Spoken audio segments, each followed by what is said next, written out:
I always said it was lunch. That's still true. Okay, we're here looking at Unit 6 forces, question 41 from our practice problems. Specifically, these are connected object problems, so we've got two objects that are connected rigidly in some way. So if we look at our problem here, we've got a 6.4 Newton force pulling horizontally on a 1.5 kilogram block that is sliding on a smooth, so no friction, horizontal surface. It's connected by a horizontal string to a second block of mass 0.93 kilograms onto the same surface. Two things to look at here. What are the acceleration of the blocks and what's the tension in the string? So very similar to our last problem, except we're not pushing blocks together, we're kind of pulling them along. So let's draw a picture here because that's what Grandpappy Bottser would want. So here's the first block, and then it's connected to a string to a second block, and then this one's being pulled along, right?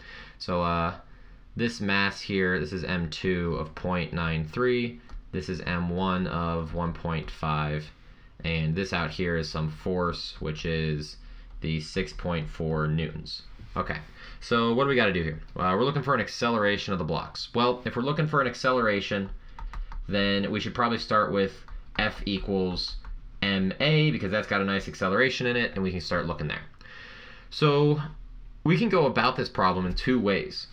We could look at each object individually for our free body diagrams, or we could look at everything as one giant system. Okay, let's look at everything as one giant system. This is kind of the alternate method from the last example. But if we look at everything as one giant system, let's look at our forces first.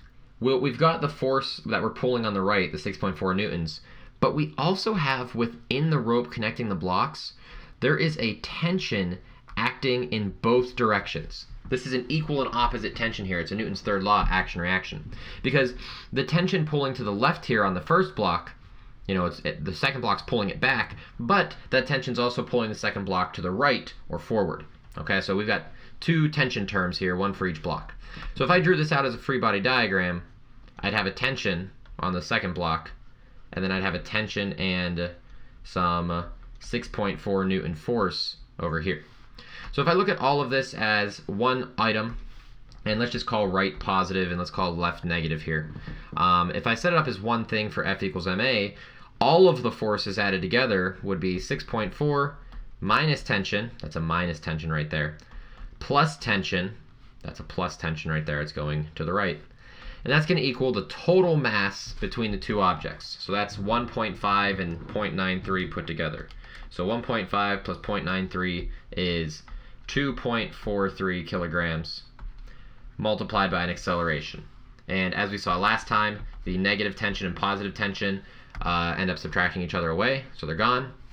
So I really just have 6.4 equals 2.43 times A. To solve for A, we simply divide by 2.43. You know that math. Oh, but numbers are tricky. And we'll find that 6.4 divided by 2.43 gives us an acceleration here of 2.63 meters per second squared. Okay, so that's our acceleration. If we want to find the tension for part B, well, where did the tension go? It canceled itself out. So we actually need to go back up and write out one of these free body diagrams and for its equation. So I could either write out the left one or the right one. I'm going to go with the left here. The left is actually easier because there's only one force. So if I write out my left free body diagram for F equals ma, all I'm going to have is tension, it's positive because it's going to the right, equals the mass, which is 0.93 for that object, times the acceleration, which is 2.63 meters per second squared. So boom, okay, we're pretty much done here. Let's just multiply those together and get ourselves an answer.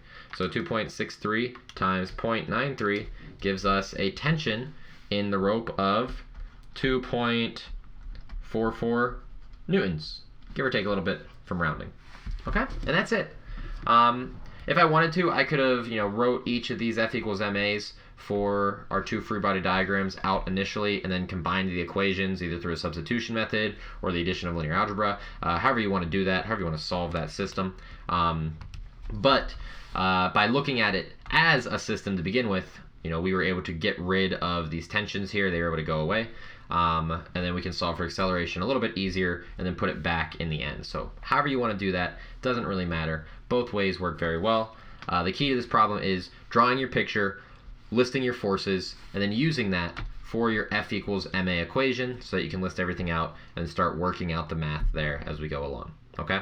And this example, or this problem, was very close to the example we did within the notes section with the truck pulling on the camper. So very similar problem to that, even though we had blocks here. Still the same thing going on. Okay?